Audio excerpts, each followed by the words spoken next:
Guys, meron tayo ditong dalawang pork belly. Laga natin muna siya.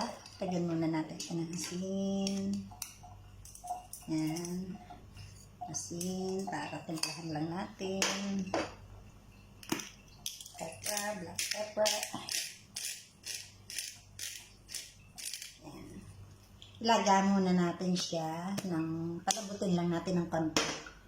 Then, saka natin hiwain and then i-prito natin. Guys, ito na yung ating pork na nilaga. Not nilaga, just pinakulaan ng konti. Palamigin muna natin, then ating i-fry ng konti. Lamig natin ang ating pork. Maghiwa-hiwa naman tayo ng ating mga ricado. Nilagyan ko siyang design para magandang tingnan. Ito guys, I had one set. Binili ko pa ito sa Pilipinas. Pero made in China, pero sa Pilipinas ko binili. Ito siya. So, para mapaganda natin ang ating arikada. Lagyan natin design. Mag-start na tayong magluto ng ating puchero. First, yung mga nahiwa-hiwa ko, mga ingredients, i-fry muna natin ng konti. Mainit na itong kawali natin.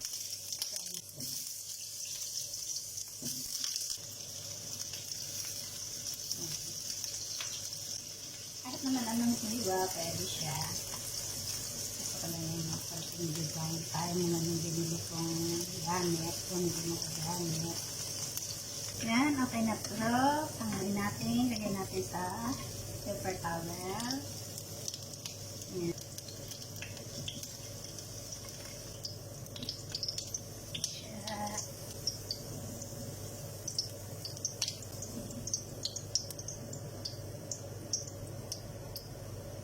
Yan, sunod natin yung ating banana.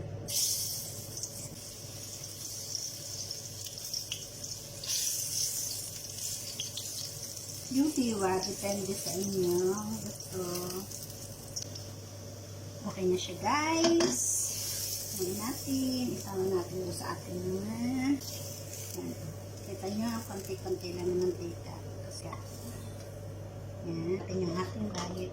Friends din. Okay na siya. Tagalin natin, guys.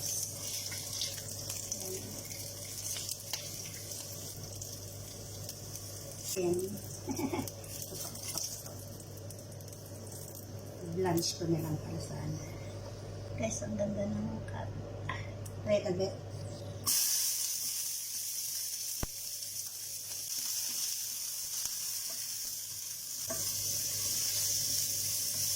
Okay na siya. Pinagkata na yung apoy. So, iprito din natin yung ating karne. Ito yung karne natin ipiprito, but hiwain ko muna bago iprito para mas mabilis. Ito natin yung ating pork, light lang. Tumitilamsik. Zero natin, medyo tumitilamsik ang pagprito. Ito lang mahaba gamitin natin. Nadala na ako dati. Ay.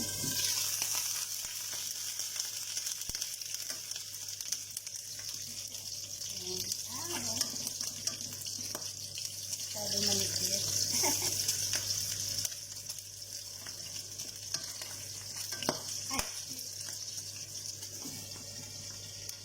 Yan guys, okay na siya. Kaya, pwede natin lutuin. Tanggalin na natin.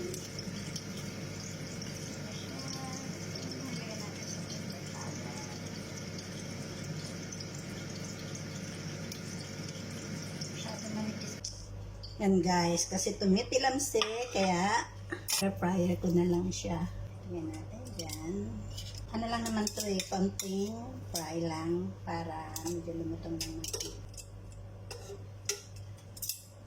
Kaya i-air fryer natin siya ng mga 10 minutes or less kasi luto naman na siya. Yan, kaya siya 180 sa 10 minutes, try natin. Okay guys, wait natin. Yan guys, tanggalin na natin siya. Yan, pag-prito. Yan. Yan. Ito na tayo, guys. So, naprito na natin lahat yung dapat iprito. So, i-start na natin pagsama-samahin. Lagay muna tayo ng sibuyas. Konting mantika lang ha. Kasi halos na mga naprito na natin yung sabi natin. Yan. At this point, lagyan na natin ang ating garlic. Yan. Tapos, ibalik natin yung ating karne. Yan, yung mga naprito natin. Ala, konti lang lang talaga.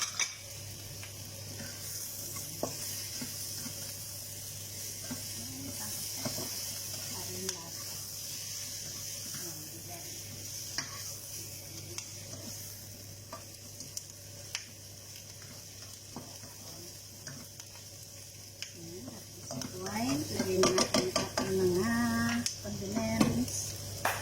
First, lagyan natin yung ating pork and bean.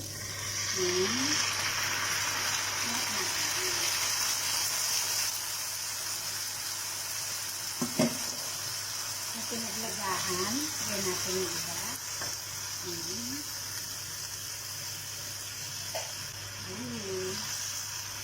Depende sa inyo ha, kasi ako gusto ko talaga yung may mga gulay-gulay. Yan. Tagdan natin yung lahat na pinaglagahan para medyo may sauce siya. Depende sa inyong likeness. Kung gaano yung gustong may sauce. Ako gusto ko yan. May sauce. Yan. Then, ilagay natin ang ating patatas para matuluyan siyang maluto. Carrots. Last yung yan. So, yan. Yung banana. Yan na. Kasi ang banana ay yan. Yan na. Para tuluyan siyang maluto. Kasi halos luto na itong mga ano, kaya okay na. Ang karne natin, ang prito natin, kaya halos luto na siya. Yan, konti lang nilagay kong patatas kasi hindi ako mahilig sa patatas. Pero lahat ay depende sa inyo. If you want more, you can put more. It's up to you. Lagay natin yung tomato sauce. Yan. Pakat lang. Tomato sauce. Lagyan din natin ng banana ketchup para yung medyo matamis-tamis siya. Yan. Tsaka yung kulay niya, diba? Mas maano siya.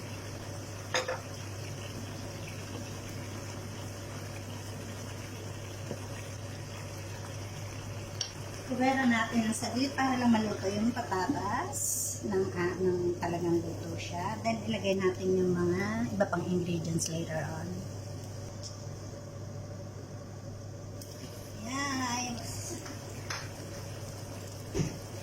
Wow, kami piyestahan. Mga sunog. Ay, tikman natin. Malambot na yung patatas niya. Sarap. At this point, luto na yung patatas niya. Lagyan natin yung ating saba. Yes. Kasi malambot yung saba, kaya medyo late ko na nilagay. Wow, so good.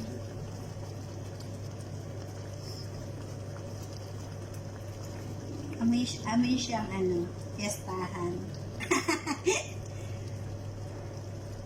Yan. Guys. Talagang sarap niya. Lagay na din natin yung ating ganito siya. Ginaganto ko lang siya kasi ayaw sumama yung mantika. Wow, ang ganda ng kulay. Black pepper.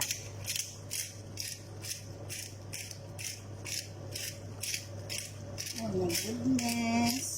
Super, super, super sarap. Timplahan natin siya ng konting patis. Patis. Tingnan natin. Oh, okay na siya. Dumidikit na yung ilalim.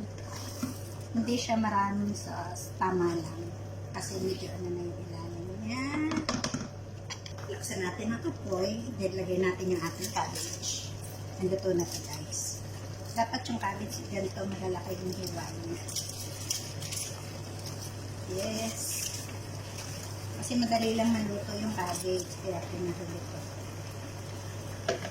Medyo madami yung cabbage kasi gusto ko talaga ay gulay. Kasi ang cabbage pag niluto nagkakaroon ng water. Kaya hindi ko siya masyado nilito ng tubig.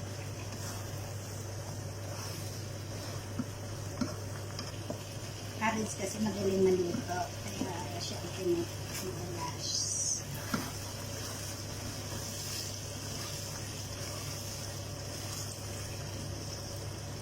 Oh yes. Nagatod na siya actually. Pero, lagyan natin yung ating sauce.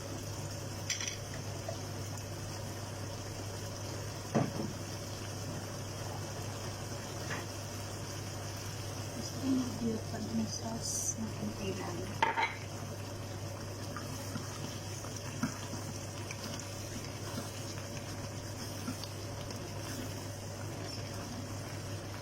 Sa ilalim naman sa wow, hindi lang kakain ito.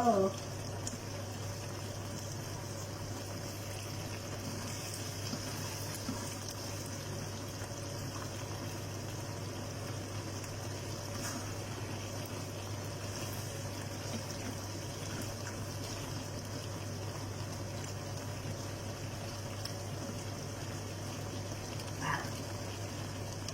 This is really, really, really good. Guys,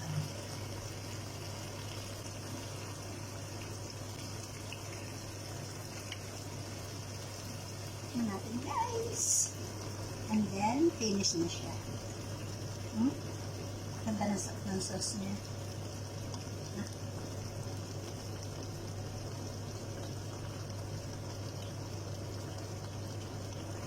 Turn up ko na kasi baka maubos ko. Enough na lang yung sauce niya. Yeah. Guys, perfect. Wala na tayong dapat pang i-add kasi nandun na talaga yung tamang lasa niya. Guys, ito na yun bumawas lang tayo kasi sobrang dami. At ito yung may rice na ako dito. So, ano pang hinihintay nyo? Kain na tayo. Yan guys. Ang sarap niya guys.